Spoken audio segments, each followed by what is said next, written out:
सबसे बड़ी शक्ति मन की है, परंतु मन एक चंचल घोड़े की भांति कभी स्थिर नहीं रहता। योग के द्वारा चित्रवृत्तियों का विरोध करके जो मन को काबू कर लेता है, उसका मन सर्वव्यापी आत्मा के अधीन होने से वो संसार की समस्त शक्तियों पर अधिकार पा लेता है। राम, अपने कर्म की अच्छाई और बुराई को हर घड़ी हर क्षण परखते रहना चाहिए। अपने कर्म को परखने के लिए मनुष्य के पास एक ही कसौटी है।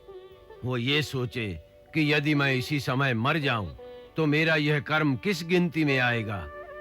इसलिए यदि कोई भूल हो जाए तो उसे तत्काल सुधार लेना चाहिए। मेरा नाम जटायु है। तुम लोग पंचवटी में पनकुटी बनाकर रहो। मैं उसके आसपास ही एक प्रहरी की भांति तुम्हारी रक्षा करता रहूंगा।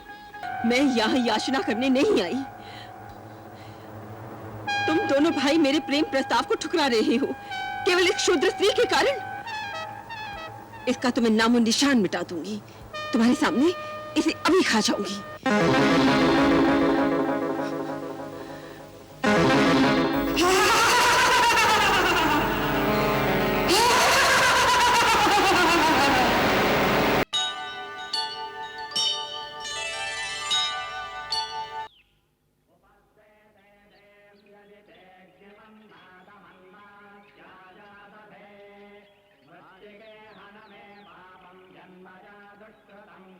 श्रीमान, महर्षि से निवेदन कीजिए कि महाराज दशरथ का पुत्र राम सीता और लक्ष्मण सहित उनके दर्शनों की आज्ञा चाहता है। जी।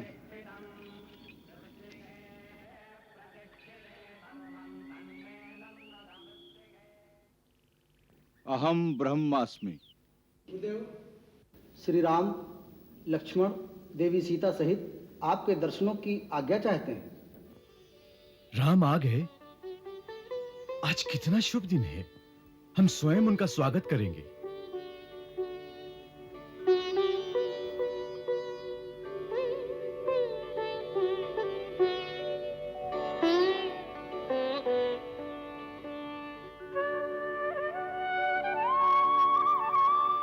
राम, अत्रि के आश्रम में तुम्हारा स्वागत है।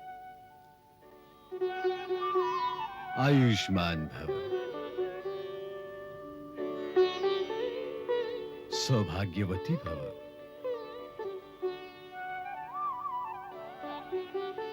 कल्याण हो। पधारो।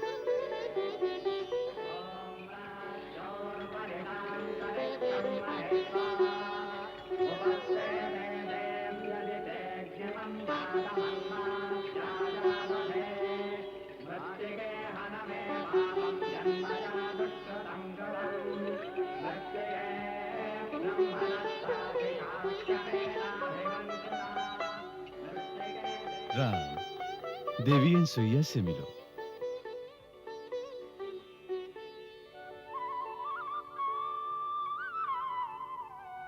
महादेवी, मैं दशरथ पुत्र राम अपने अनुज लक्ष्मण और भार्या जनक सुता सीता सहित आपके श्री चरणों में प्रणाम करता हूं।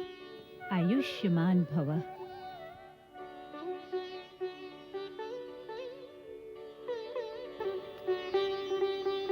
अखंड सौभाग्यवती भव। देवी, सीता को अपने कक्ष में ले जाओ। इनका सत्कार करो तथा विश्रांति प्रदान करो। सीते, विश्व वंदनीय महासती अनुसुईया के दर्शन के लिए देवता भी तरसते हैं। ये वही परम तपस्विनी हैं जिन्होंने एक समय जब 10 वर्ष तक वर्षा न होने के कारण यहां की धरती दग्ध हो रही थी, तो अपनी घोर तपस्या से गंगा को प्रसन्न किया और उसकी एक धारा को यहां चित्रकूट तक ले आई, जो पवित्र मंदाकिनी के नाम से प्रसिद्ध हुई। इसके अतिरिक्त इन्होंने कई बार परिहास ही परिहास में बड़े-बड़े देवताओं को भी पराजित किया है। एक सती के दर्शन से तो पुण्य मिलता ही है, परंतु महासती के दर्शन से तो लोक परलोक दोनों संवर जाते हैं। जाओ, इनके श्री चरणों में बैठकर जीवन लाभ उठाओ।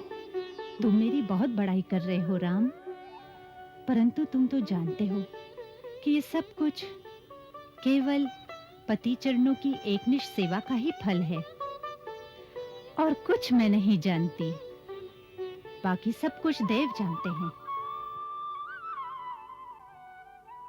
आओ सीते।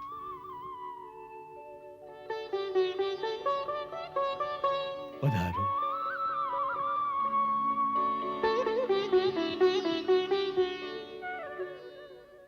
आसन ग्रहण करो।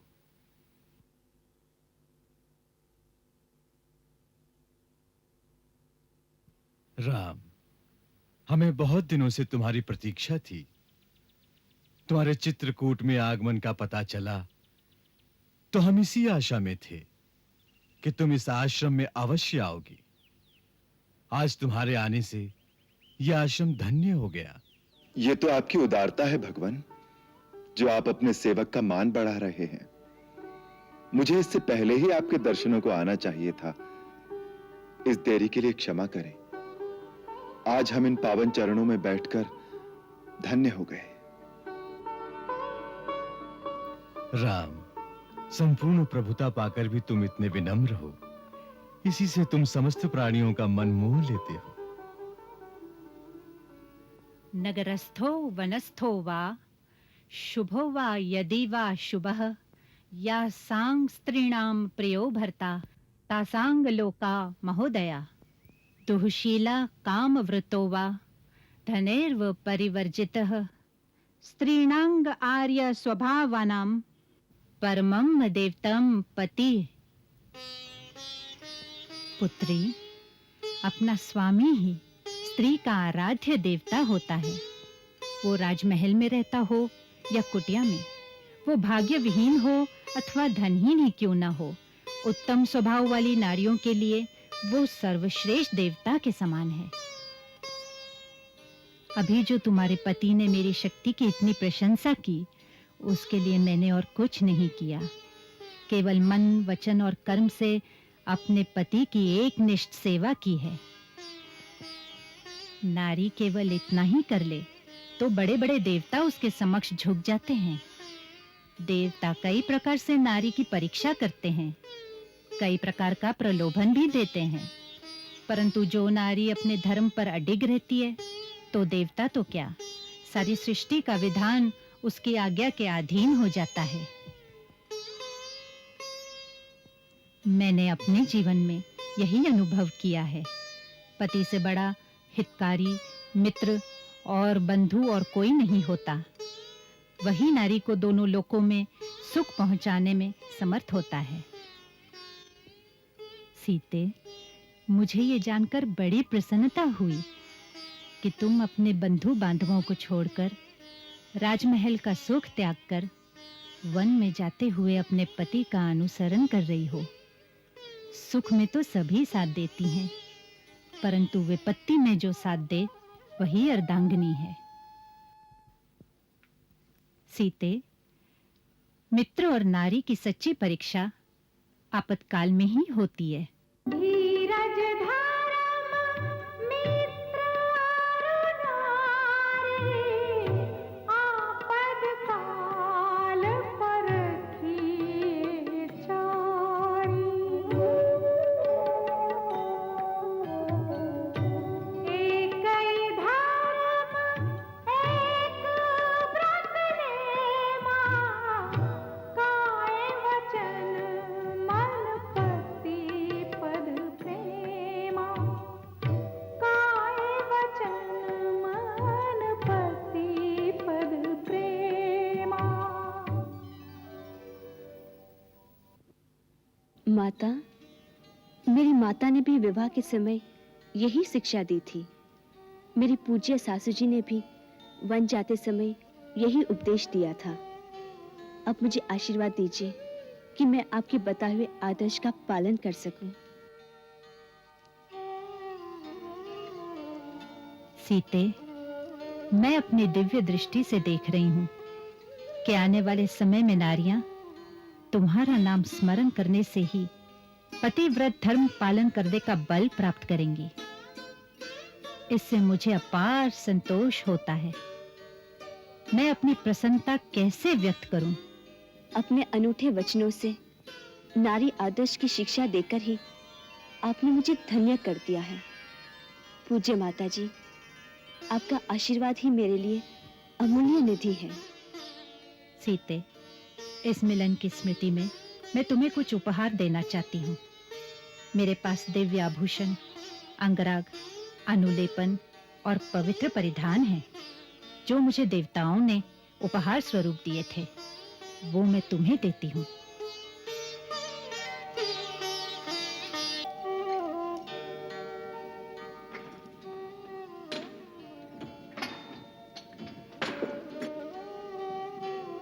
ये वस्त्र आभूषण मैं तुम्हें देती हूँ, जिसे धारण करने से तुम्हारे पति भी प्रसन्न होंगे। ये सब देवांगनाओं का दिया हुआ उपहार है। सुहागन स्त्री को अपने पति के सामने सदा सुंदर ही दिखना चाहिए। उससे पति का मन प्रसन्न होता है और स्त्री को उसका विशेष स्नेह मिलता है। ये वस्त्र या आभूषण कभी मलिन नहीं होंगे। इस अंगराग और अनुलेपन का प्रयोग करने से तुम सर्वदा युवती ही दिखाई दोगी। सीते, अब तुम ये वस्त्र और आभूषण मेरे सामने धारण करो, जिससे तुम्हें इस दिव्य परिधान में देखकर मुझे भी सुख मिले। हाँ सीते, ये सब कुछ तुम्हारे लिए है। तुम इसे धारण करो। जो आज्ञा। यहां से आगे जो वन है, राक्षसों के उत्पात के कारण उसमें ऋषियों और तपस्वियों के लिए कोई सुरक्षा नहीं रही। वो लोग नरभक्षी हैं। जो तपस्वी और ब्रह्मचारी अपवित्र या असावधान होते हैं, उन्हें वो लोग मारकर खा जाते हैं। तुम्हारे राज्य की सीमा पर ऋषियों को अभय प्रदान करना तुम्हारा कर्तव्य है। मैं आपको विश्वास दिलाता हूं महर्षि कि अपने वनवास की समस्त अवधि में इस दंडकारण्य के चारों ओर स्थान स्थान पर बने हुए समस्त ऋषि आश्रमों में एक प्रहरी की भांति घूमता रहूंगा, ताकि वो आश्रम सदा के लिए राक्षसों के भय से मुक्त हो जाए।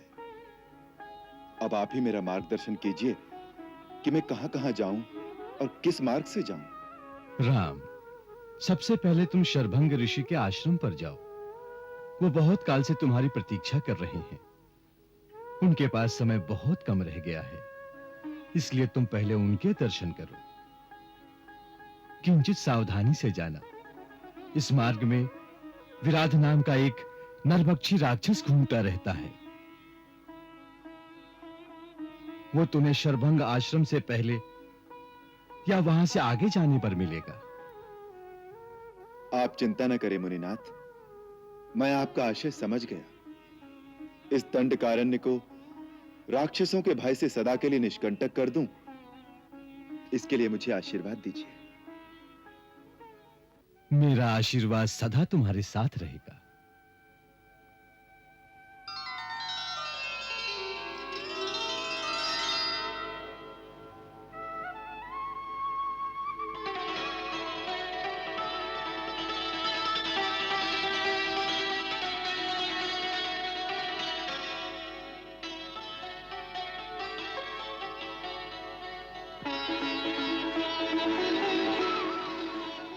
माता अंसुया ने इतने सारे आभूषण दिए हैं, वे माने ही नहीं। माता के यहाँ आकर बेटी को कुछ दिए बिना विदा करना अपशकुन होता है। इन रत्नों और आभूषणों से बढ़कर जो नारी धर्म का उपदेश आपसे प्राप्त हुआ है, इतना महान और पवित्र उपहार है। सदा सुखी रहो बेटी। सीते, तुम बहुत भाग्यशाली हो।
मैं विराट राक्षस हूँ। तुम जैसे तपस्वियों का मांस खाकर मैं मस्त रहता हूँ। इस सुंदर स्त्री को अपनी भार्या बनाऊंगा।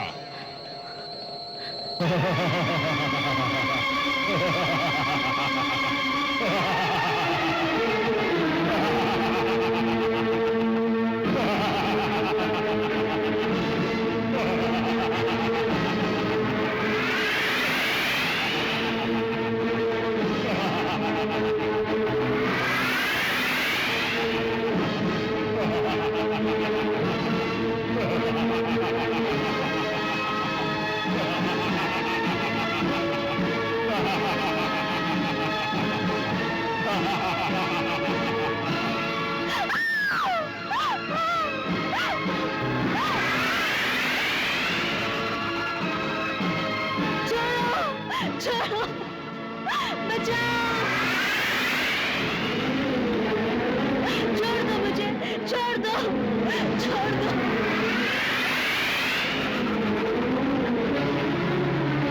छोड़ दो मुझे, छोड़ दो, छोड़ दो! छोड़ दो मुझे, छोड़ दो, छोड़ दो!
लक्ष्मण, यही शरभंग मुनि का आश्रम है।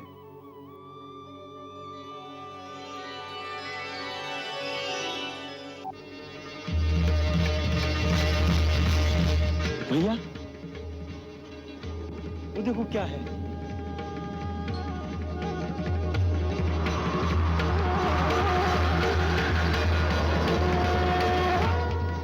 देवलोक से कोई देवता शरभंग मुनि से मिलने आए हैं।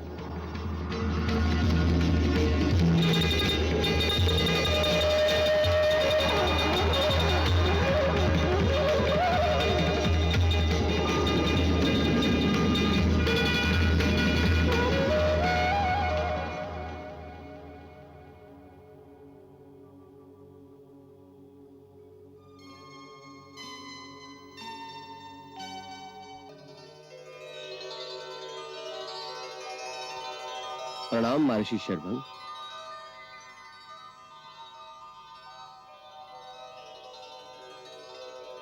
शुभ आगमन के लिए धन्यवाद देवराजेंद्र। महात्मन, हम आपको सदैव अपने लोक में ले जाने के लिए आए हैं। सदैव जाना तो कोई बड़ी बात नहीं, परंतु हम उसके पक्ष में नहीं। जब हमारी इच्छा होगी हम स्वयं जाएंगे।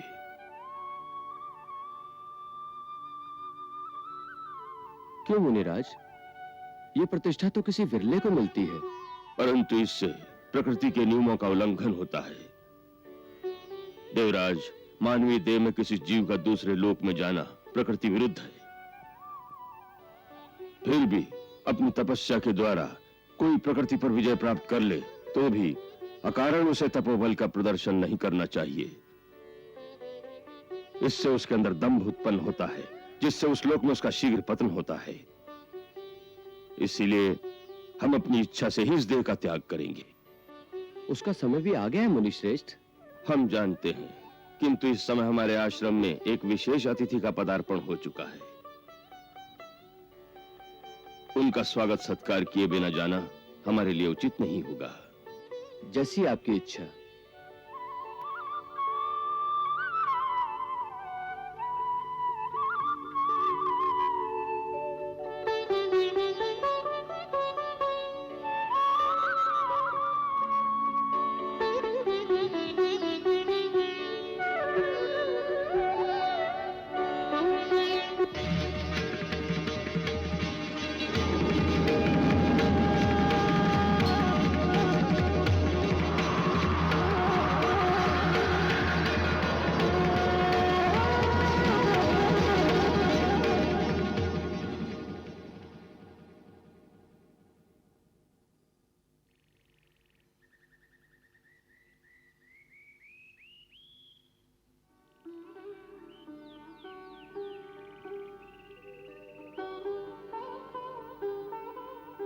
आयुष्मान भव,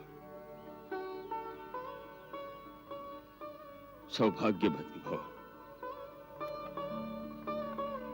कल्याण भव।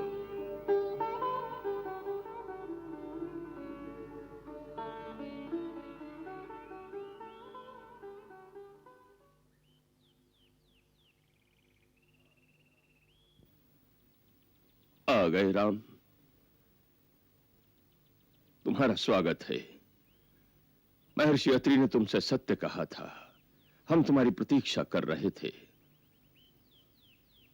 इस धरती पर हमारा समय समाप्त हो गया है, इसलिए देवराज इंद्र हमें सदैव अपने लोक में ले जाने के लिए आए थे। मैंने आपका वार्तालाप सुना है मुनीश्वर। देवताओं के राजा इंद्र के निमंत्रण को ठुकराकर आपने यह सिद्ध कर दिया है कि जब मानव पूर्ण कर्मयोगी और स्वार्थ रहित हो जाए तो उसका स्थान देवताओं से भी ऊंचा हो जाता है। मानव यदि अपना धर्म और मानवीय कर्तव्य पूरा करे तो उसे देवताओं के पीछे भटकने की कोई आवश्यकता नहीं रहती। देवता स्वयं उसके आगे पीछे हाथ बांधे फिरते हैं।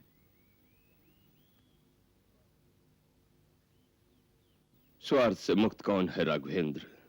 हमें भी स्वार्थ था। हम दिव्य दृष्टि से देख रहे थे, महर्षि अत्रि से मिलकर तुम हमारे पास आ रहे हो। तुम्हारे दर्शन की लालसा में हमने इंद्र के निमंत्रण को तुच्छ समझा। आज तुम्हारे दर्शन पाकर हमारे कई जन्मों के पुण्य सफल हो गए पुरुषोत्तम। भगवान, आप मेरे पिता समान पूज्य हैं और हर पिता अपने पुत्र के स्नेह में ऐसे ही भाव विभोर रहता है। हे राम, जिस प्रकार किसी सदग्रस्त के द्वार पर कोई साधु आ जाए तो उसे कुछ दान देना सदग्रस्त का धर्म होता है, उसी प्रकार जब किसी साधु के द्वार पर कोई सदग्रस्त आ जाए तो उसे आशीर्वाद, आत्मज्ञान की शिक्षा देना साधु का धर्म हो जाता है।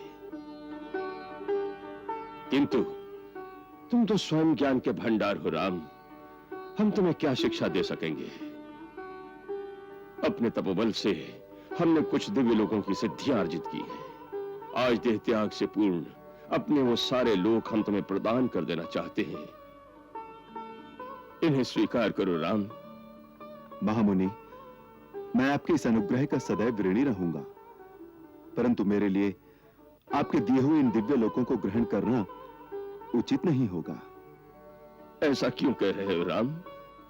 क्योंकि मैं समझता हूं कि जो लोग किसी साधु महात्मा के पास उनके तपोबल से कमाई हुई शक्ति के सहारे अपने दुख मिटाने या महात्मा के पास सुख और संपत्ति मांगने जाते हैं, वो उस लज्जाहीन चोर की भांति होते हैं जो दूसरे की कमाई पर आंख रखता है। यदि स्वाभिमानी पुरुष है तो उसे अपने परिश्रम से कमाई करनी चाहिए। मुझे केवल यही आशीर्वाद दीजिए कि आपकी भांति मैं भी अपने ही कर्मों के बल पर वो शक्ति, वो ज्ञान, वो निस्वार्थ भाव प्राप्त करूं जो मानव को देवताओं से भी ऊंचा उठाता है। मुझे अपने ही कर्मों के बल पर वो सब कुछ प्राप्त करने दीजिए।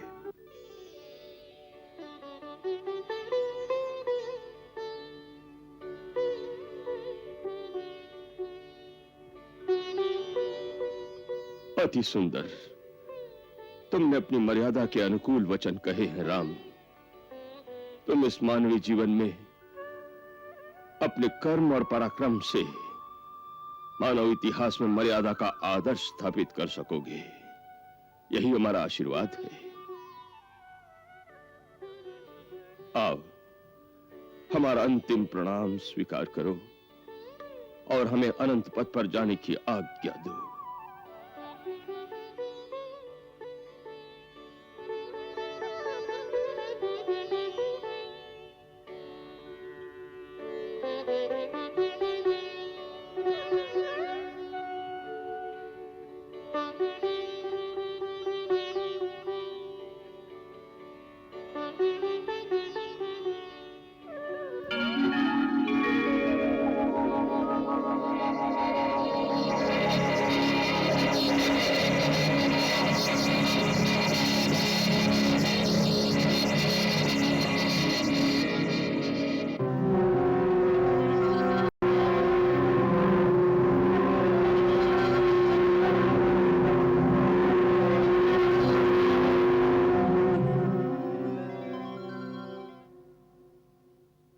क्या हुआ भैया?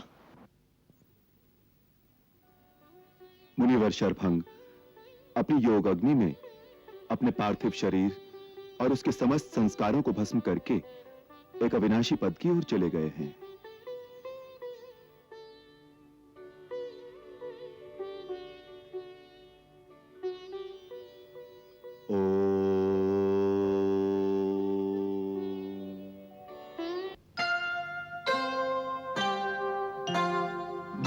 राम लखन सिया भ्रमत अरण्य, राम लखन सिया भ्रमत अरण्य, करत फिरत मुनियन को धन्य, करत फिरत मुनियन को धन्य।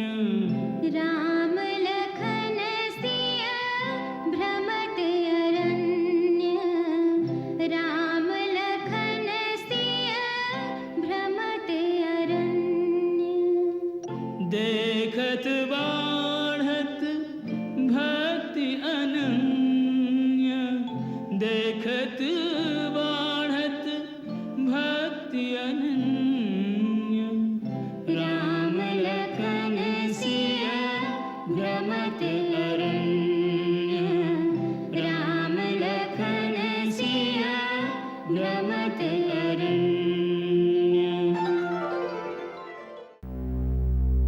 श्री राम, ये शमशान नहीं, कभी समत्र आश्रम था। ये बिखरी पड़ी मानवस्थियां और ये उजड़े हुए आश्रम जानते हैं कि निरीह निर्बल प्राणियों के हैं। वानप्रस्थ आश्रम में पालन करने वाले महात्माओं के, वीतरागी ब्राह्मणों के, जन सेवा में जीवन व्यतीत करने का व्रत लेकर आए हुए संत जनों के, ऋषियों, मुनियों और तापस जीवन व्यतीत करने वाले साधु जनों के। मानवता की ऐसी जघन्य हत्या करने वाले आतताई कौन है? हे सर्वज्ञ, सब कुछ जानकर भी अनजान बनकर पूछ रहे हैं।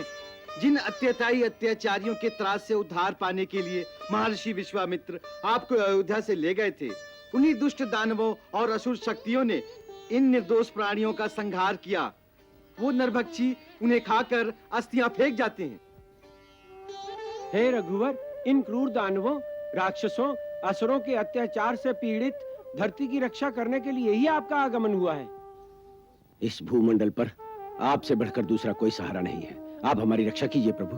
हे राम, राजा अपनी प्रजा के लिए पिता के समान होता है। प्रजा की रक्षा करना उसका प्रथम कर्तव्य है। इस दृष्टि से हमारी रक्षा करना ही आपका धर्म है। आप नगर में रहिए या वन में, परंतु है तो हमारे राजा ही, इसीलिए हम आपकी शरण में आए हैं।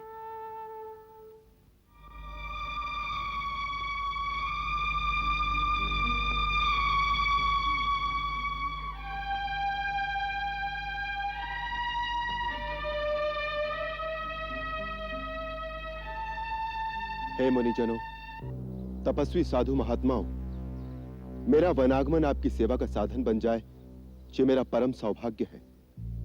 आज मैं दशरथ पुत्र राम और मेरा अनुज लक्ष्मण आप समस्त मुनिजनों तपस्वियों के समक्ष ये वचन देते हैं कि हम इन आतताई और आसुरी शक्तियों का नाश करेंगे और इस दंडकारण्य की धरती को राक्षसों से विहीन कर देंगे।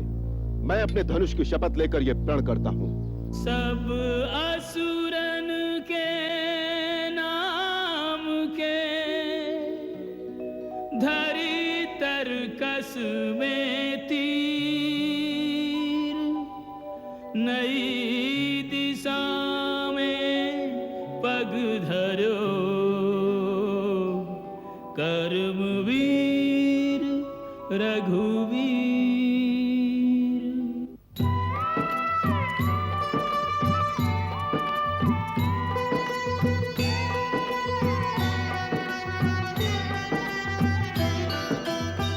जिस कारण आए उस कारज श्री रघुवीर चले,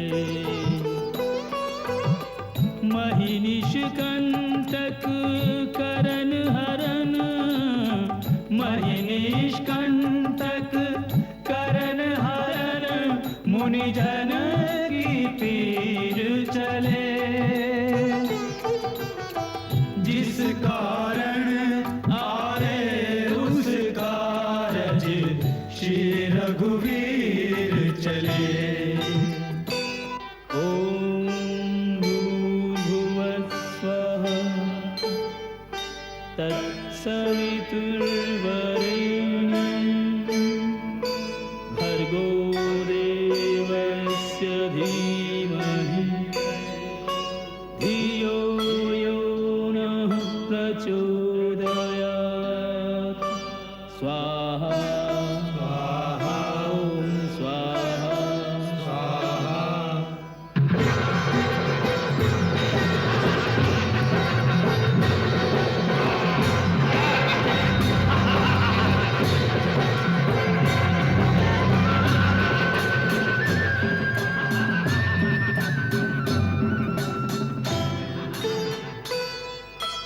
ओम ऐं ह्रीं क्लीं चामुण्डाय विच्चे नमः। स्वाहा स्वाहा ओम स्वाहा स्वाहा।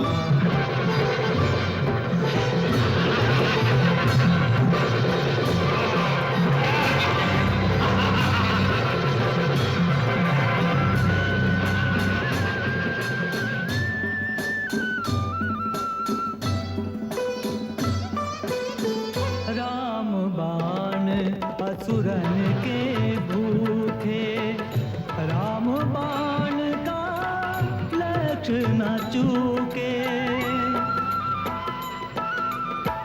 धर्म के रथ पर कर्म के पथ पर बढ़ चले आगे, राम धनुर्धर बढ़ चले आगे। राम धनुर्धर अत्याचारी असुरों पर, अत्याचारी असुरों पर रघुवर के तीर चले। जिस कारण आए उस कारज श्री रघुवीर चले।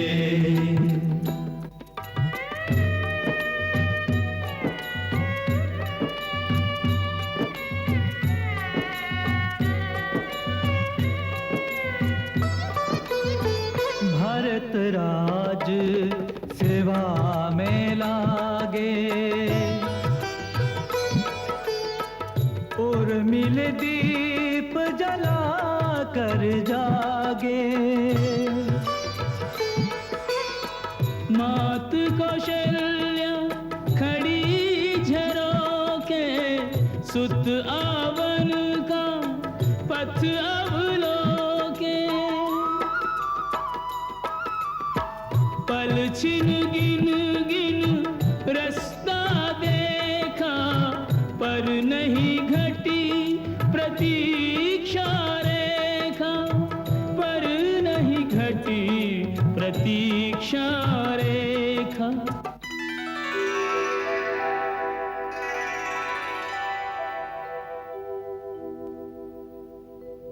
आवन का पथ देखत देखत बीत गए 10 साल। अखियां सूनी जीवन सूना, श्वेत भय सब बाल।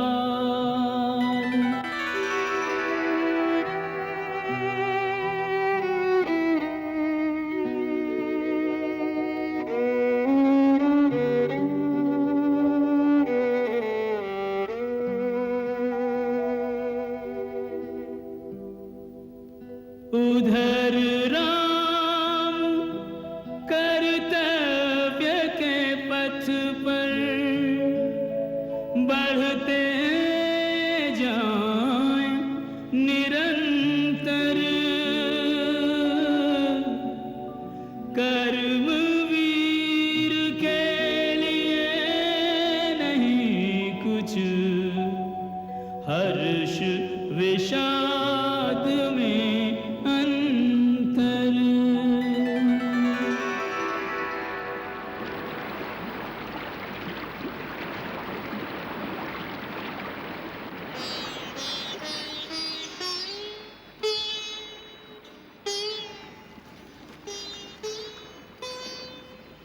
लो सीते,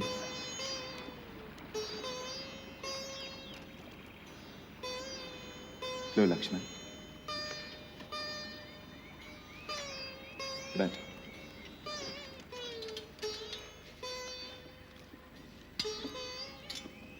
खाओ सीते।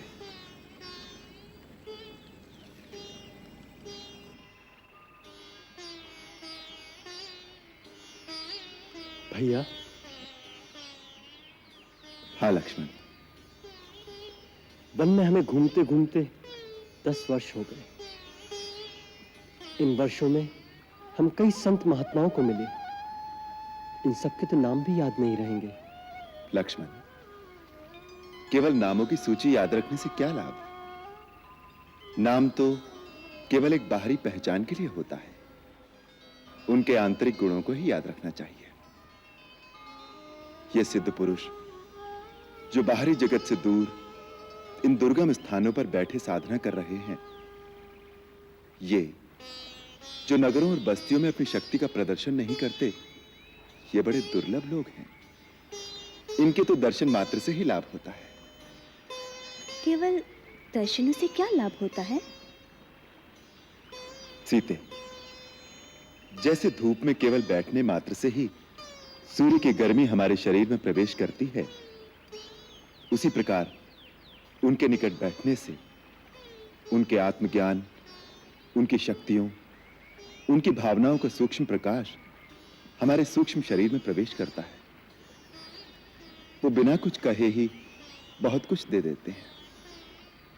तपोवन के जिस भाग में अब हम प्रवेश कर रहे हैं, वहां एक से एक महान ऋषि होंगे।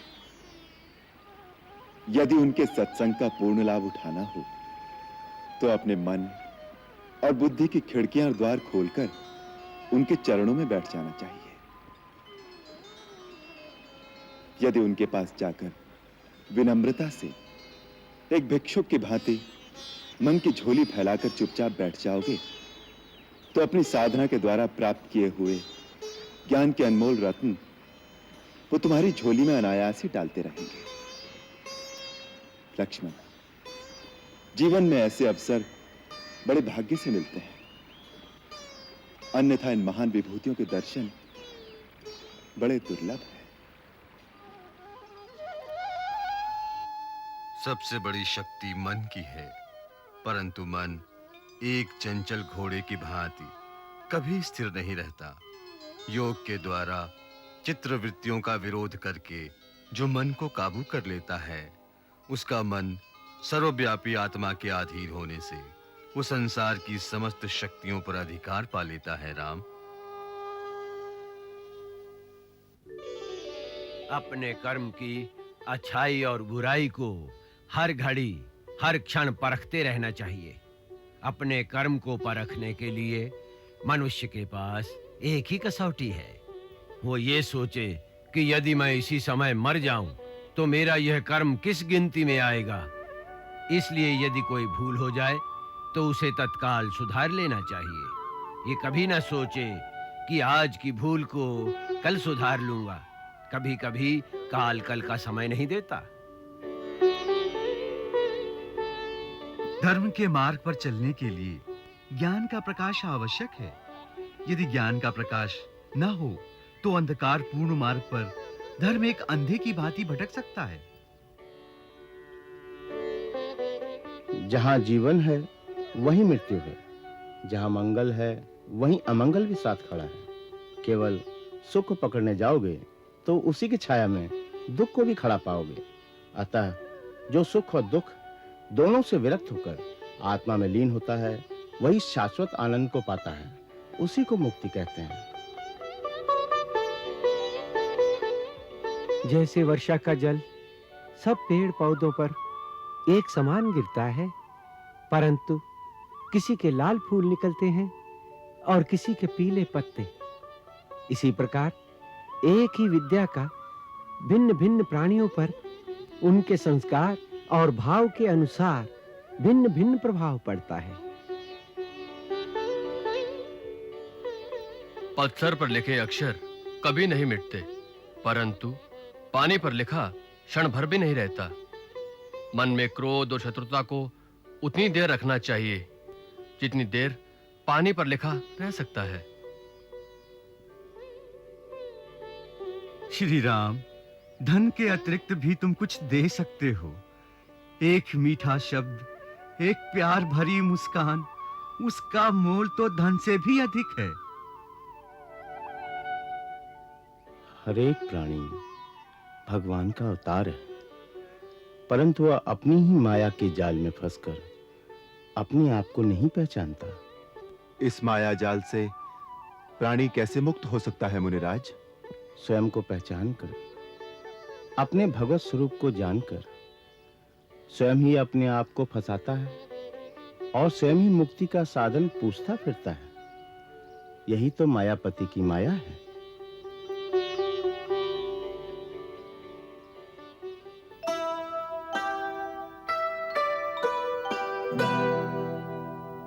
मुनि सुतीक्ष्ण की भक्ति न्यारी, सन्मुख नाथ पलक न उघारी। मायापति की देख के माया, विकल नैन खोले मुनिराया। अद्भुत यह संजोग स्वयं, प्यासे तक नीर चले। अद्भुत यह संजोग स्वयं, प्यासे तक नीर चले।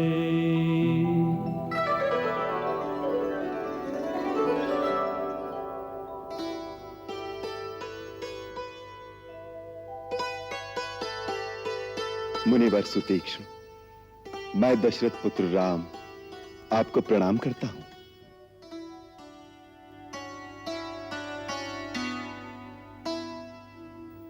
भगवान, आप स्वयं चलकर अपने भक्त के पास आ गए। कब से जिन श्री चरणों को हृदय पटल पर बिठाए बाट निहार रहा हूं, आज उन्हें साक्षात प्रणाम करने का अवसर आपने दे दिया।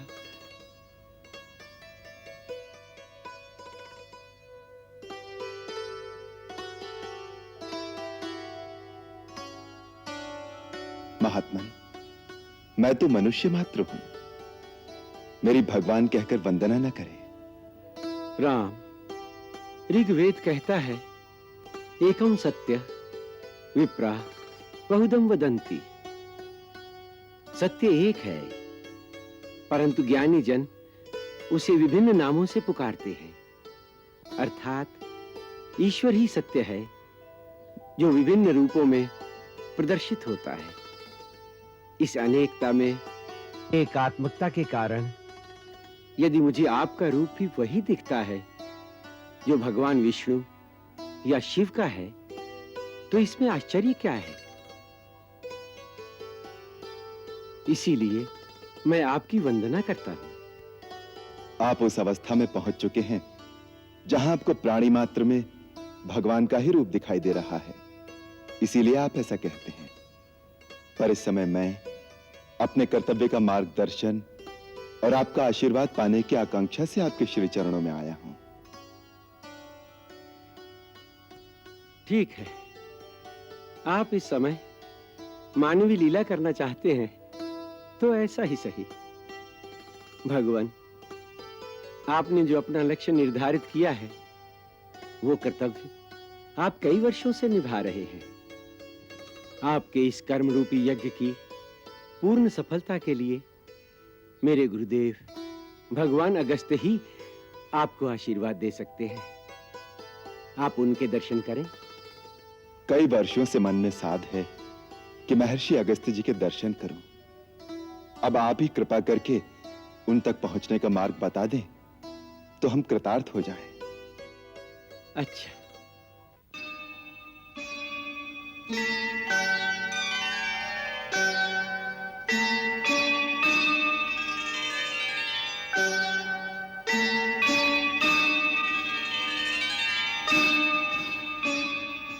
अवश्य।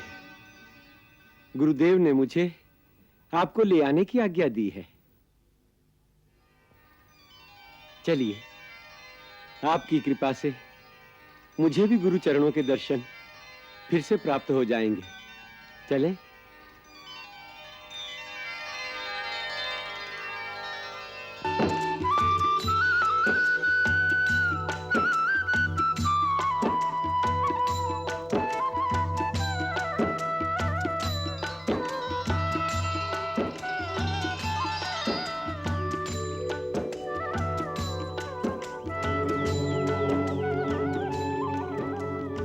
प्रभु, यही गुरुदेव का आश्रम है।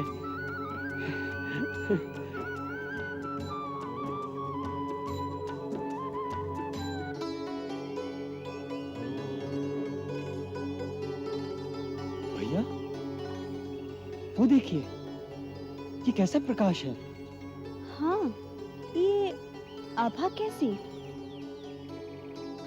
सीते, ये महर्षि अगस्त्य का आध्यात्मिक तेजपुंज है।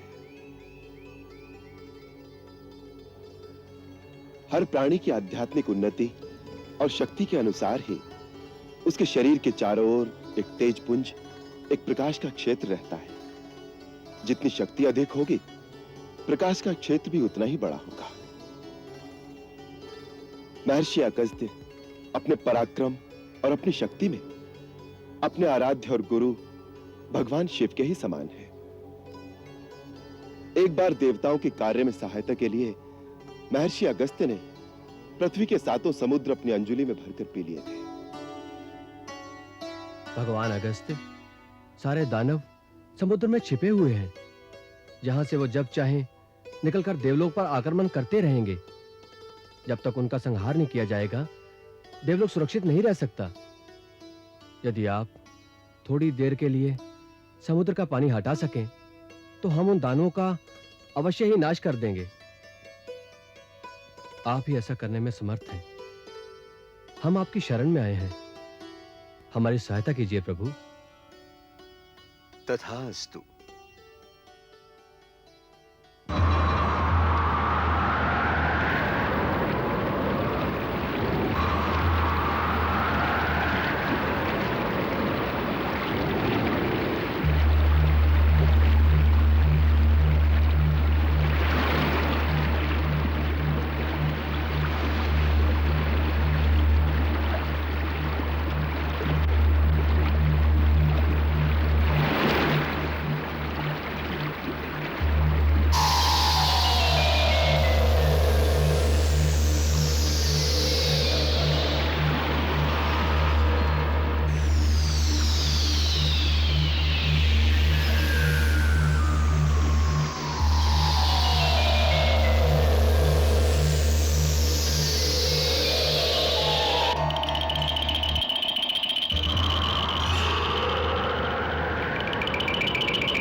एक बार पर्वत श्रेष्ठ विंध्याचल जब अपने अहम में सूर्य का मार्ग रोकने के लिए बढ़ा,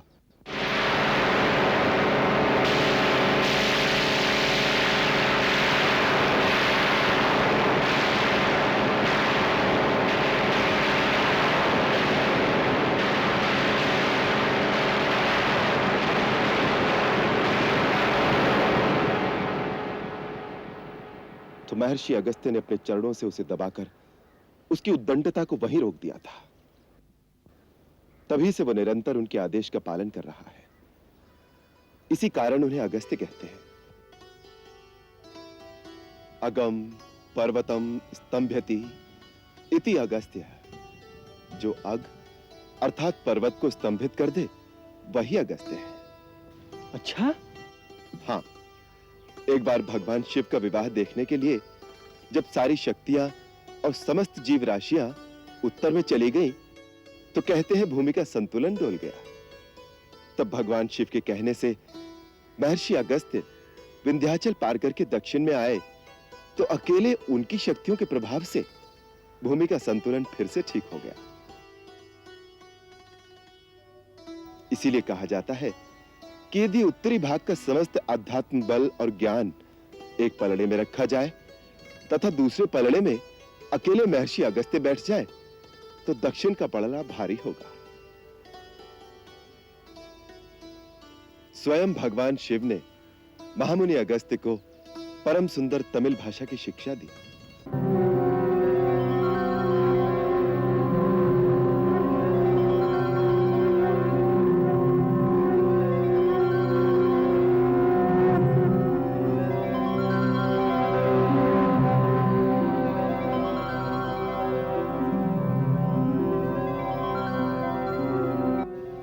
महामुनि अगस्त्य ने अपनी मेधा शक्ति के प्रयोग से तमिल को व्याकरणबद्ध करके संसार की श्रेष्ठ भाषा बना दिया।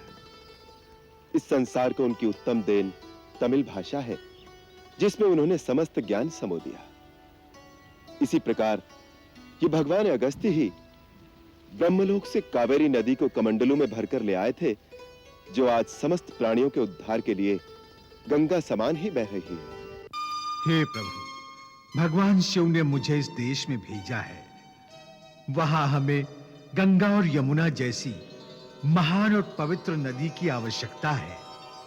आप सदा अपने भक्तों पर अनुग्रह करते हैं, इसीलिए हमारी प्रार्थना स्वीकार करें। तथास्तु महात्मा अगस्त। लोक कल्याण के निमित्त तुमने जो प्रार्थना की है उसे हम स्वीकार करते हैं। परम पवित्र और तीनों लोकों का कल्याण करने वाली कावेरी हम तुम्हें प्रदान करते हैं।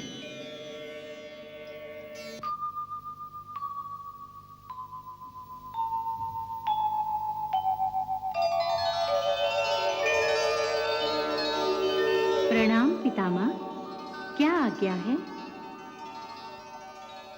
कावेरी पुत्री, हम तुम्हें महर्षि अगस्त को प्रदान करते हैं।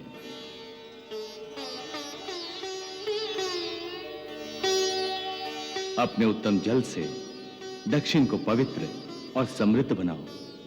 जहां जहां होकर तुम्हारी निर्मल जलधारा बहेगी, वो प्रदेश तीनों काल में सदा हरा भरा और समृद्ध बना रहेगा। यह हमारा आशीर्वाद है। माते, आप मेरे कमंडल में विराजमान हो जाइए, जिससे मैं आपको धरती पे ले जा सकूं।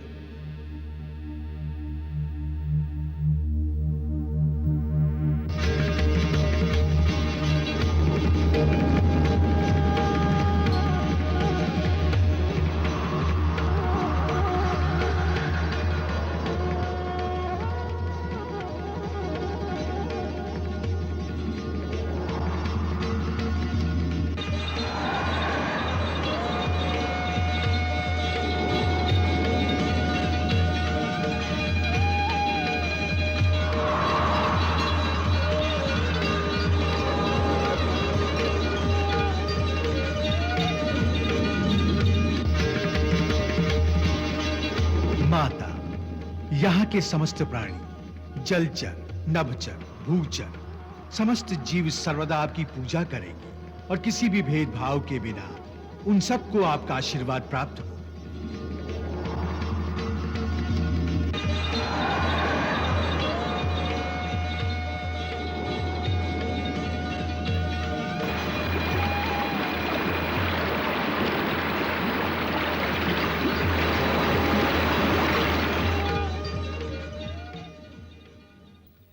हमारे गुरुदेव के आश्रम में कोई झूठ बोलने वाला, क्रूर, शठ अथवा पापाचारी मनुष्य जीवित ही नहीं रह सकता।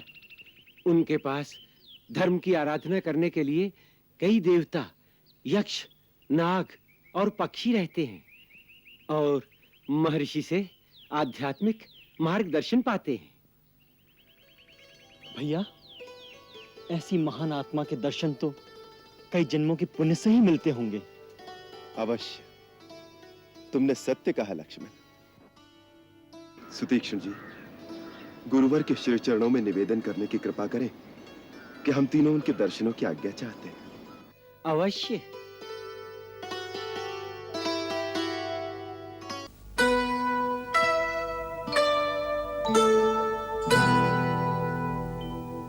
मुनि अगस्त मुनि श्रेष्ठ महान, धरे शरीर ज्ञान विज्ञान,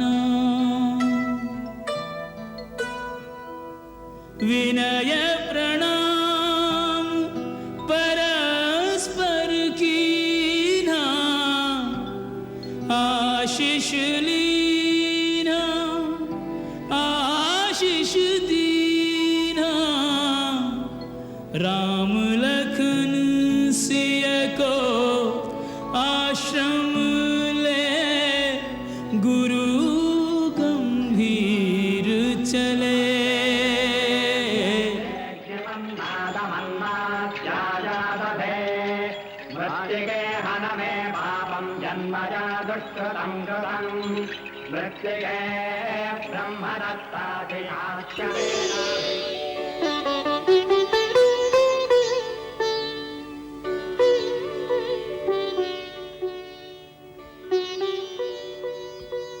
आज आर्यावर्त का सूर्य अगस्त्य आश्रम में उदय हुआ। हमारी चिरकाल की अभिलाषा आज पूर्ण हुई। हे मुनीन्द्र, वनवास काल में महामुनि भरद्वाज, महर्षि वाल्मीकि, अत्रि मुनि, सती शिरोमणि देवी अनसुया, सिद्ध जितेंद्रिय शरभंग आदि अनेक मनस्वी, तपस्वी, महान विभूतियों के सत्संग में व्यतीत घड़ियां जन्म जन्मांतर के पुण्य से प्राप्त हुई हैं। उस पर महात्मा सुतीक्ष्ण के सहयोग से आपके दर्शन तो मानो साक्षात सर्वेश्वर महादेव से साक्षात्कार होने के समान है। अपने सेवक को सदा ही बढ़ाई देना एक अच्छे स्वामी का गुण है। हे राम, तुम तो ये रहस्य जानते ही हो कि स्वयं भगवान शिव भी जिनके नाम का सदा जाप करते हैं, उन्हीं की कृपा से एक तुच्छ प्राणी को भी भक्ति, शक्ति, ज्ञान सब कुछ प्राप्त हो सकता है। ये विनय भाव ही तो आपकी शोभा है। अन्यथा आपकी महत्ता, आपकी महिमा तो देवताओं से बढ़कर है। अपने सूर्य तुल्य तेजस्विता से समुद्र शोषण करने वाले तेजोमय तपस्वी हैं आप। हे दीर्घायु महात्मन, आपकी सिद्धि के सम्मुख नतमस्तक होकर देवता, गंधर्व, सिद्ध, यति आपकी उपासना करके धन्य होते हैं। आज आपके चरणों में बैठकर जन्म सफल हुआ हम तीनों का। ये दुर्लभ पुण्य हमें अपने वनवास के अंतिम चरण में ही सुलभ हुआ है। जब तुम्हारे दंडक वन में आने का समाचार मिला था, तो हृदय में एक आशा जागी थी कि इस आश्रम में भी तुम्हारा आगमन होगा और हम तुम्हारे दर्शनों से अपने नेत्रों को कृतार्थ कर लेंगे। आज वो आशा फलीभूत हो गई। तुमने 10 वर्षों तक दंडकारण्य में ऋषियों की रक्षा का भार संभाला है। अब तुम्हारे वनवास का जो थोड़ा समय शेष रह गया है, उसे तुम हमारे आश्रम में रहकर व्यतीत करो। ये आश्रम राक्षसों के आतंकों से मुक्त है। यहाँ आकर हिंसक पशु भी अपनी हिंसा भूल जाते हैं। तुम्हें अपनी तपस्या और साधना में यहाँ के वातावरण से सहायता मिलेगी। यह आपका विशेष अनुग्रह है मुनिनाथ। आपके श्री चरणों की छाया में रहकर आध्यात्मिक लाभ प्राप्त करूं और शांति पाऊं, इससे अधिक सौभाग्य और क्या हो सकता है। परंतु आप तो मेरा उद्देश्य जानते ही हैं। मैं दंडक वन को राक्षसों और आसुरी शक्तियों के अत्याचारों से मुक्त करने की प्रतिज्ञा ले चुका हूं। इसलिए मैं अपने आप को इस परम सुख से वंचित करने पर विवश हूं। तुम ठीक कह रहे हो राम। मैं देख रहा हूं कि तुम्हारा कार्य और देवताओं का उद्देश्य अभी पूरा नहीं हुआ, और ये उचित भी है। इस दंडक वन पर तुम्हारे ही एक पूर्वज महाराज दंडक राज करते थे। नरभक्षी राक्षसों ने उस हरे भरे देश को उजाड़ दिया है, अतः हम तुम्हें कर्तव्य से विमुख नहीं करेंगे। नाथ, मुझे कोई ऐसा स्थान बताने की कृपा करें जहां मैं प्रहरी की भांति राक्षसों के आने का रास्ता रोक सकूं। ऐसा स्थान पंचवटी है, पवित्र गोदावरी के किनारे। यह स्थान बड़ा सुरम्य है, तुम वहीं वास करो। उसके आगे जनस्थान में राक्षसों ने अपनी अग्रिम छावनी बना रखी है। तुम वहां से अपने सारे साम्राज्य की सीमा की रक्षा कर सकते हो।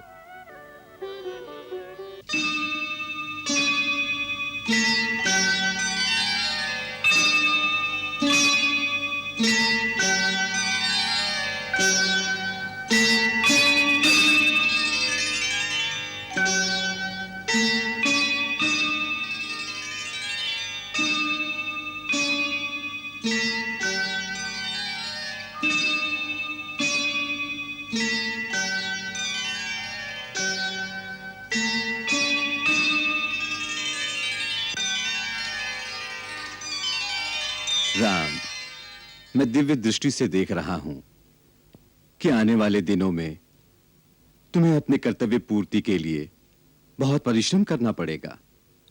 कई संकट आएंगे तुम्हारे रास्ते में।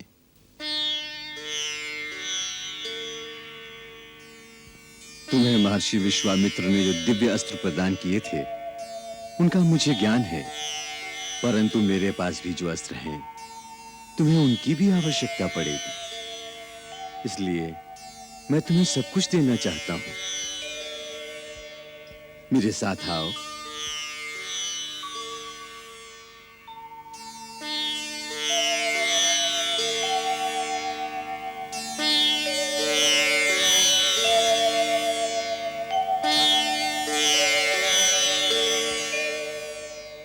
ये महान धनुष शत्रु के किसी भी शस्त्र से नहीं कट सकता। इसे विश्वकर्मा ने स्वयं विष्णु के लिए बनाया था। आगे चलकर महापराक्रमी और अत्यंत मायावी राक्षस वीरों से तुम्हें टक्कर लेनी होगी। इसलिए तुम ये धनुष ग्रहण करो।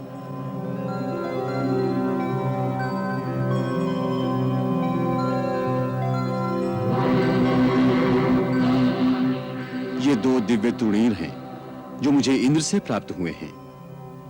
ये अक्षय हैं, इनमें बाण कभी समाप्त नहीं होते। ये चारों बाण शत्रु का नाश करके विलीन हो जाते हैं और अपने तुणीर में फिर से प्रकट हो जाते हैं। ये तुम दोनों के लिए है, इन्हें ग्रहण करो।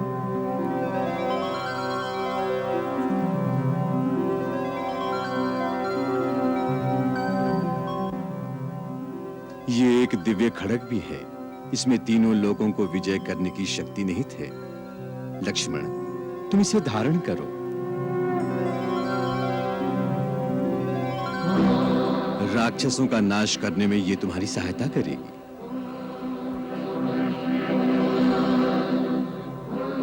राम, ये वो बाण है जिससे शिव ने मेरु पर्वत से बनाए हुए महान धनुष पर अनुसंधान करके त्रिपुरासुर का अंत किया था।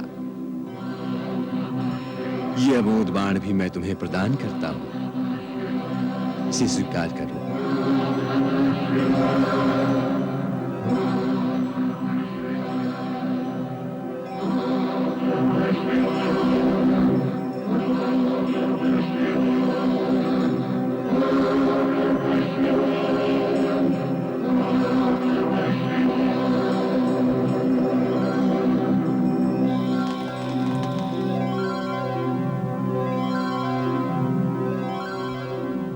इन दिव्य अस्त्रों की समस्त शक्तियां आज से तुम्हारे अधीन रहकर तुम्हारी आज्ञा का पालन करेंगी। प्रभु, आपकी इस विशेष कृपा से हम धन्य हो गए। राम, तुम सर्वदा विजयी होगे। तीनों काल और समस्त लोकों में तुम्हारी जय गाथा गाई जाएगी।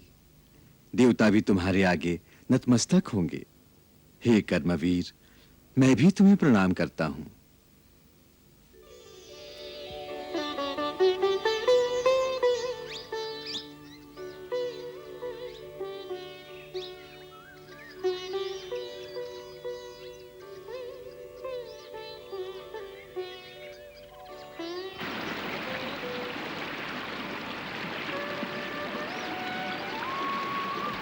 भैया, नदी के पानी की ध्वनि सुनाई दे रही है।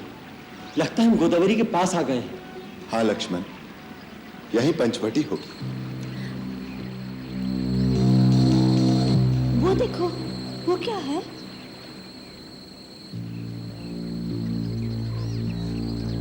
कोई बहुत बड़ा गिद्ध है, जैसे गिद्धों का राजा हो। इतना बड़ा गिद्ध आज तक न देखा है न सुना है। मुझे तो लगता है कोई मायावी राक्षस है। भैया, मुझे आज्ञा दीजिए, मैं अपने एक ही बाण से इसे यमलोक पहुंचा देता हूं। धीरज से काम लो लक्ष्मण। तुम्हें चित्रकूट की भविष्यवाणी याद नहीं? जब तक शत्रु अथवा मित्र का पूर्ण निश्चय न हो जाए, तब तक केवल आशंका से प्रेरित होकर किसी पर वार नहीं कर देना चाहिए, नहीं तो पीछे पछताना पड़ता है।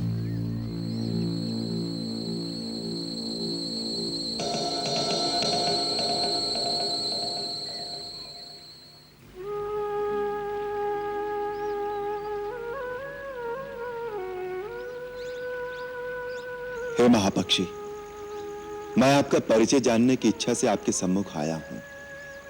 आप कौन हैं और किस उत्तम कुल में आपने जन्म पाया है? यदि आप उचित समझें तो हमें बताने की कृपा करें। मैं इक्ष्वाकु वंशी महाराज दशरथ का पुत्र राम, अपनी भार्या और अपने अनुज सहित आपको प्रणाम करता हूं।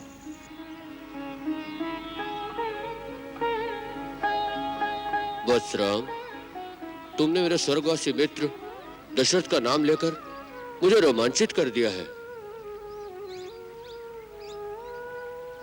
महापराक्रमी महाराजा दशरथ के साथ मेरी मित्रता देवासुर संग्राम के समय हुई थी, जब उन्होंने सम्रासुर का संहार किया था। उस दिन उन्होंने मुझे गले लगाकर कहा था कि जटायु, तुम मेरे प्राणों जैसे प्यारे हो। तुम उनके पुत्र हो तो जैसे मेरे ही पुत्र हो। रघुनंदन महर्षि कश्यप के 2 पुत्र हुए थे, गरुड़ और अरुण। गरुड़ श्री विष्णु जी की सेवा में चला गया और अरुण सूर्य देव की सेवा में लीन हो गया। मैं उन्हीं अरुण का पुत्र हूं। हम 2 भाई हैं। मेरे बड़े भाई संपत्ति गिद्धों के राजा हैं। मेरा नाम जटायु है। तुम लोग पंचवटी में पन कुटी बनाकर रहो। मैं उसके आसपास ही एक प्रहरी की भांति तुम्हारी रक्षा करता रहूंगा। पक्षीराज, आज कितना भाग्यशाली दिन है। आपसे मिलकर जैसे मेरे पिता मुझे फिर से मिल गए। अब मैं अपने आप को फिर से सनाथ और सुरक्षित अनुभव करता हूं। लक्ष्मण, यहीं पर अपनी पर्णकुटी बनाओ। हाँ वत्स, उधर नदी के किनारे वो स्थान सबसे उत्तम है।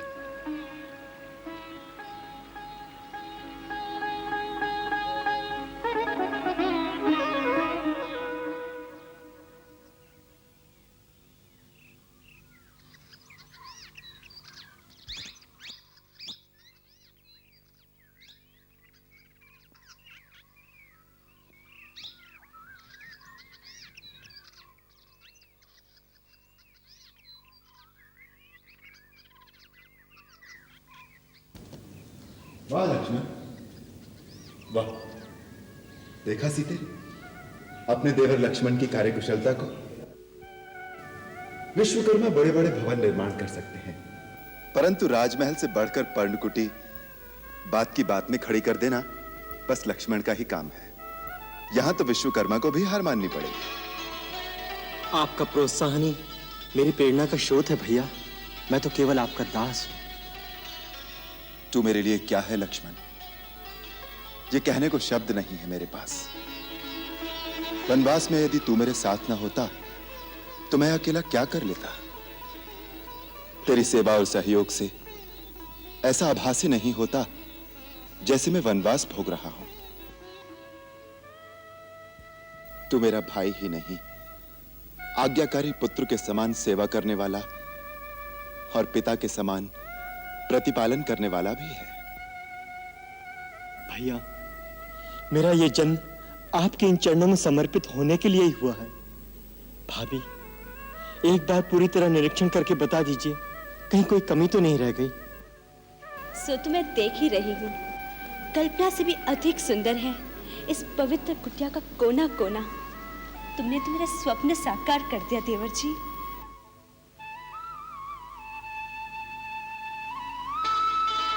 भैया, आप ठीक स्थान पर बैठे हैं। ये स्थान मैंने आपके लिए ही बनाया है, आपके संध्या बंधन के लिए। साथ में फूल भी रख दिए। कैसा है भैया? अति उत्तम लक्ष्मण। इस वट वृक्ष के नीचे कितनी शांति है। तो स्वामी, इसी शांति भवन में हम अपने वनवास का शेष समय क्यों न बिता दें? अयोध्या त्याग कर वन में भटकते भटकते 12 वर्ष से भी अधिक व्यतीत हो गए हैं। अयोध्या। सीते, कैसा पवित्र नाम लिया तुमने। अयोध्या का नाम स्मरण करते ही जन्मभूमि की माटी की सोंधी सुगंध रोम रोम में समा जाती है और उसके साथ ही आती है माता कौशल्या की याद। आपको तो कभी कभी याद आती होगी, पर माता जी की व्यथा का अनुमान आप नहीं लगा सकते।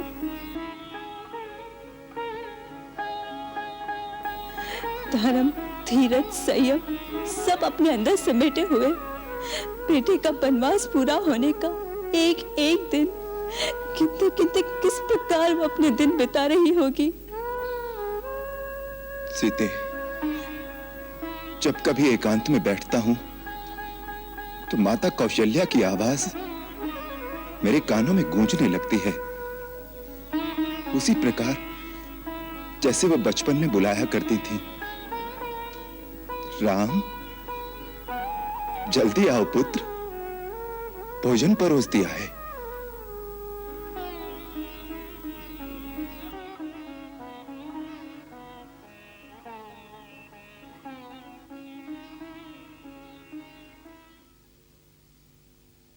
कभी कभी ऐसा लगता है जैसे कि मां अपने महल के झरोखे में खड़ी मेरा रास्ता देख रही हैं। धीरज रखो मां, हाँ धीरज रखो। अब थोड़ा ही समय रह गया है मेरे लौट कर आने में। मैं आ रहा हूं मां, मैं आ रहा हूं मां, मैं आ रहा हूं, मैं आ रहा हूं मां, मैं आ रहा हूं मां, मैं आ रहा हूं।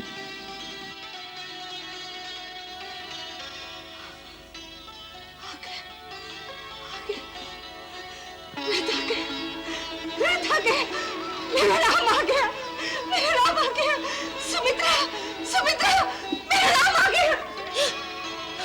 दीदी, रथ आ गया, हाँ रथ आ गया, मेरा राम आ गया, मेरी सीता आ गई, रथ आ गया, रथ आ गया, हाँ रथ आ गया, मेरा राम आ गया।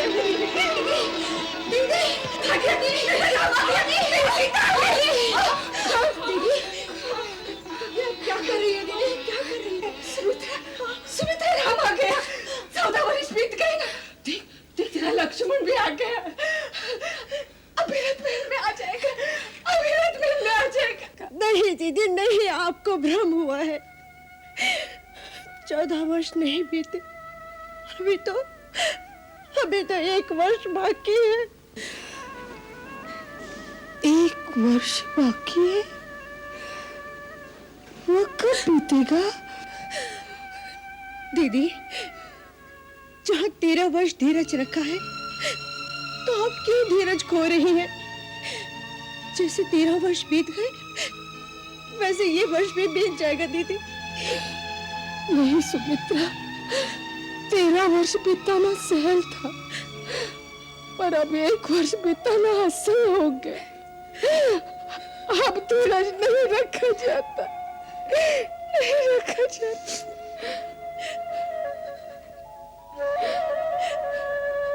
सुमित्रा, हाँ दीदी, यदि काल की गति रुक गई और ये वर्ष न बीता तो क्या करूंगी? नहीं दीदी नहीं, ये वर्ष भी बीत जाएगा दीदी, अवश्य बीत जाएगा, बीत जाएगा। हाँ दीदी, अवश्य बीत जाएगा। चलो दीदी, अंदर चलो, अंदर चलिए।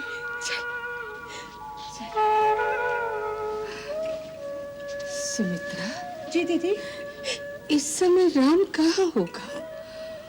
वो भी यहाँ आने की तैयारी कर रहा होगा ना? हाँ दीदी, वो आने के लिए दिन गिन रहे होंगे। वो हमें याद कर रहे होंगे, हम सबको याद कर रहे होंगे।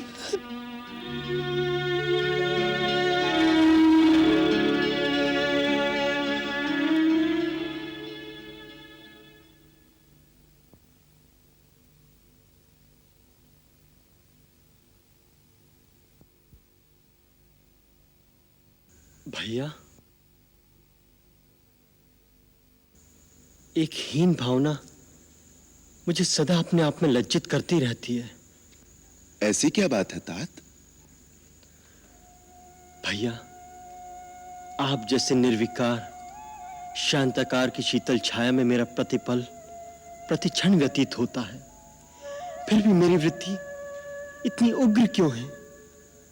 आपसे विपरीत क्यों है मेरी प्रकृति भैया? लक्ष्मण, तुम ऊख के समान हो, ऊपर से कठोर, परंतु अंदर केवल मिठास ही मिठास। बस यही हो तुम। भैया, आपने स्वयं ही मेरे उग्र स्वभाव के लिए कई बार मेरी ताड़ना की है, परंतु आज मुझे बालकों के समान बहला रहे हो। जीवन में अनेक बार मेरे रक्त में क्रोध का उबाल आया है। उन सब का कुछ न कुछ औचित्य मैं सिद्ध कर सकता हूं, परंतु एक क्रोध, एक आवेश के लिए मैं स्वयं को कभी क्षमा नहीं कर सकता। वो क्या? देवता समान भरत भैया पर संदेह, उनके प्रति दुर्भावना, उन पर शस्त्र प्रहार के लिए तैयार हो गया मैं। इस ग्लानि को मैं अपने मन में से कभी नहीं निकाल पाता।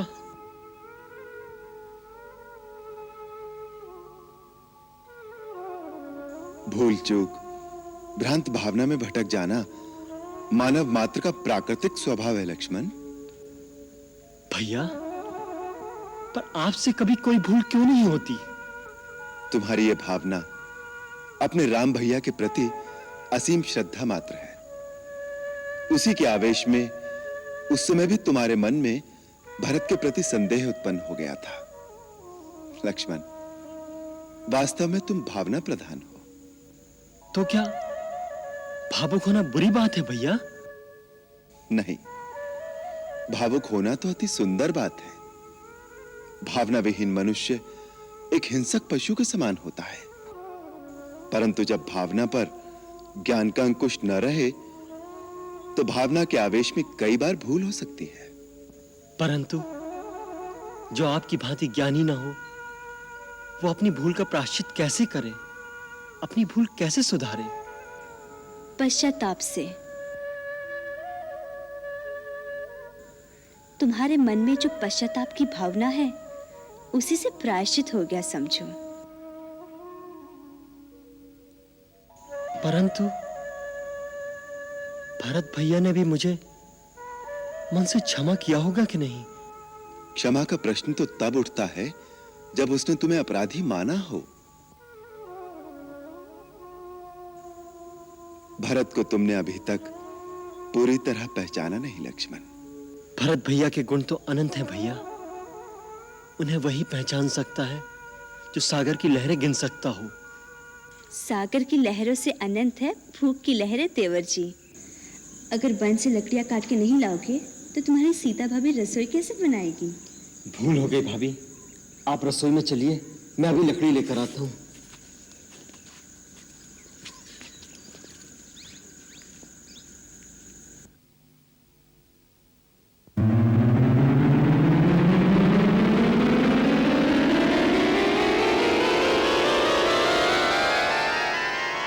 शूर्पणखा व्याकुल भई खो बैठी चित चैन, राम रूप को देख के चकाचौंध भय नैन। कामातुर लोलुप नारी भई अंध गई मत मारी, भई अंध गई मत मारी, कामातुर लोलुप नारी। फैलाने लगी निज माया, इच्छाकृत रूप बनाया, इच्छाकृत रूप बनाया, फैलाने लगी निज माया।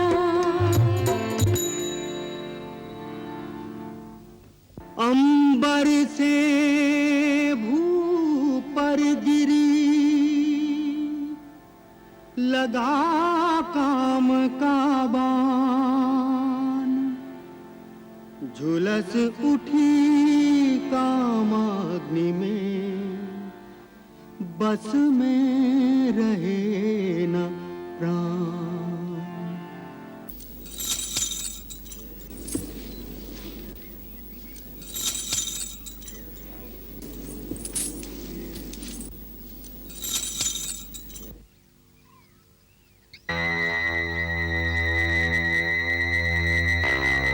नमस्कार देवी, आपका परिचय? वैसे प्रकृति पुरुष के परिचय की क्या आवश्यकता? तुम पृथ्वी की परम तेजस्वी सुंदर पुरुष हो और मैं त्रिलोक सुंदरी नारी। हे त्रिलोक सुंदरी, मैं आपकी क्या सेवा कर सकता हूँ? मैंने तीनों लोक ही छान मारे हैं, परंतु अपने अनुरूप सुंदर, सचीला और वीर पुरुष आज ही देखा है। इस पृथ्वी पर न तुम जैसा कोई पुरुष है और न मुझ जैसी नारी। विधाता ने हम दोनों को एक दूसरे के लिए ही रचा है, इसलिए पति भाव रखकर मैं तुम्हारे पास आई हूँ। मैं इच्छा अनुसार रूप धारण करने वाली राक्षस कुल की राजकुमारी शूर्पणखा हूँ। मेरा नाम कामवल्ली भी है। राजकुमारी शूर्पणखा? हाँ, लंकेश्वर त्रिलोक विजय रावण का नाम तो तुमने सुना ही होगा। मैं ऋषि पुलस्त्य के पौत्र, महात्मा विश्रवा के पुत्र, महाराज महाबली विश्व विजयी तेजस्वी रावण मेरे भाई हैं। महाबली कुंभकर्ण और विभीषण भी मेरे भाई हैं। इस विशाल जनस्थान पर जिनका पूर्ण अधिकार है, वो पराक्रमी योद्धा खर और दूषण भी मेरे भाई हैं। देवताओं का कोषाध्यक्ष कुबेर भी मेरा भाई है। प्रसन्नता हुई परिचय पाकर, परंतु तुम्हारा परिचय नहीं मिला। तपस्वी के वेश में जटा धारण किए और धनुष बाण से सुशोभित तुम साधु भी दिखते हो और योद्धा भी। वास्तव में तुम हो कौन? देवी, देवताओं के समान पराक्रम वाले और परम धर्मात्मा महाराज दशरथ का नाम तो सुना होगा। मैं उन्हीं अयोध्या नरेश दशरथ का पुत्र हूँ, राम। राम? राम से किस काम की आशा लेकर असुर सुंदरी के कोमल चरण इस कुटिया तक आए हैं? प्रथम दर्शन से ही मेरा मन तुम में आसक्त हो गया है। तुम्हारे रूप यौवन से आकर्षित होकर खिंची चली आई हूँ। पति की भावना रखकर प्रेम अर्पण करने आई हूँ। मुझे अपनी भार्या के रूप में स्वीकार करो। इस पृथ्वी पर तुम जैसा पुरुष नहीं और मुझ जैसी नारी नहीं। हमारा संजोग अजोड़ होगा। आदरणीय असुरबाला, हे भद्रे, क्या तुम मेरी परीक्षा लेने आई हो? नहीं सी पुरुष, मैं आत्मसमर्पण करने आई हूँ। तुम्हारी सुंदर सजीली रूप में मुझे अपने सपनों का कंत मिल गया है। मुझसे गंधर्व विवाह रचाओ।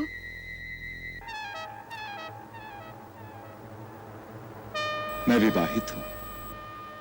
ये मेरी परिणीता धर्मपत्नी सीता है।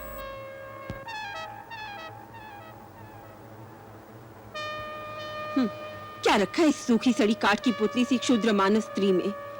इसे तो मैं भी खा जाऊंगी।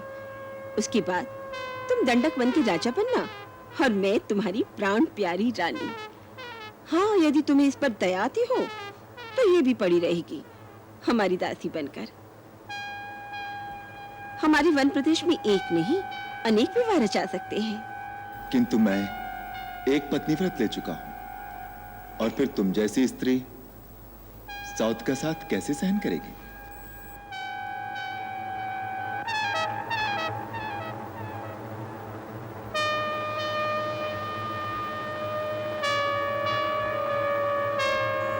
भाभी जी, मैं वन से आपकी रसोई के लिए सूखी सूखी लकड़ियां ले आया हूं।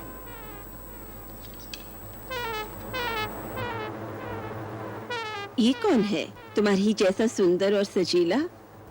ये मेरा छोटा भाई लक्ष्मण है। अकेला है? हाँ, वन में तो अकेला ही है।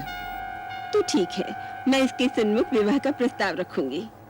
तुम स्वच्छंद विचरण करने वाली नारी ठहरी, तुम्हें मनमानी करने से कौन रोक सकता है? प्रयत्न करके देखो।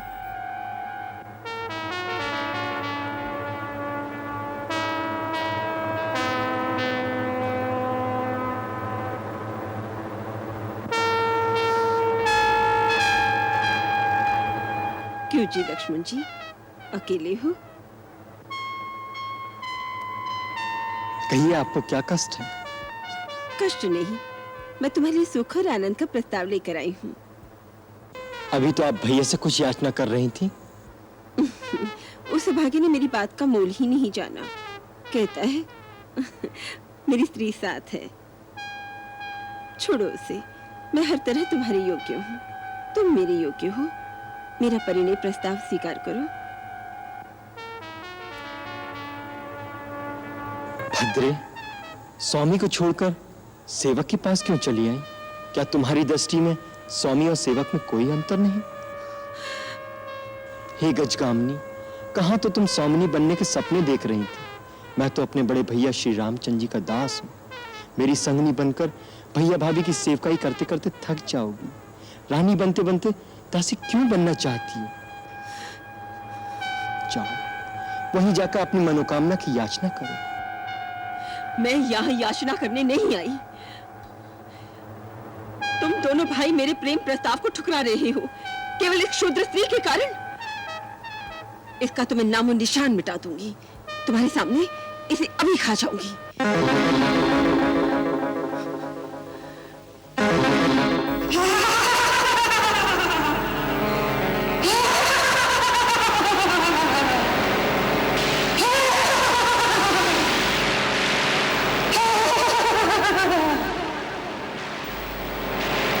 लक्ष्मण, अपनी इस कमल ककड़ी को चबाकर खा जाऊंगी। तब तक तुम मेरे साथ विवाह करोगे?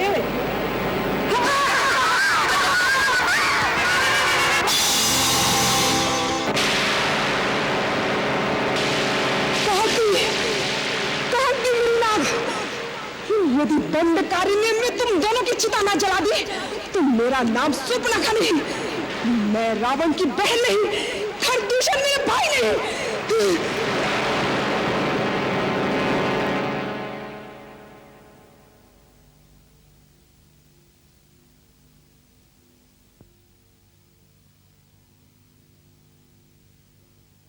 बेचारी अबला।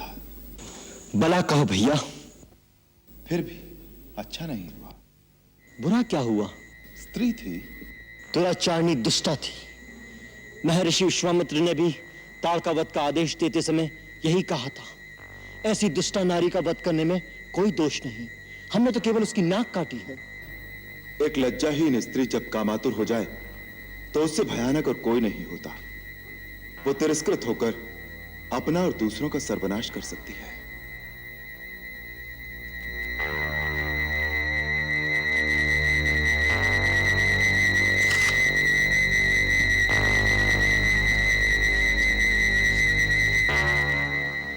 शूर्पणखा इसका बदला लेने अवश्य आएगी, हमें सचेत रहना चाहिए। हाँ भैया,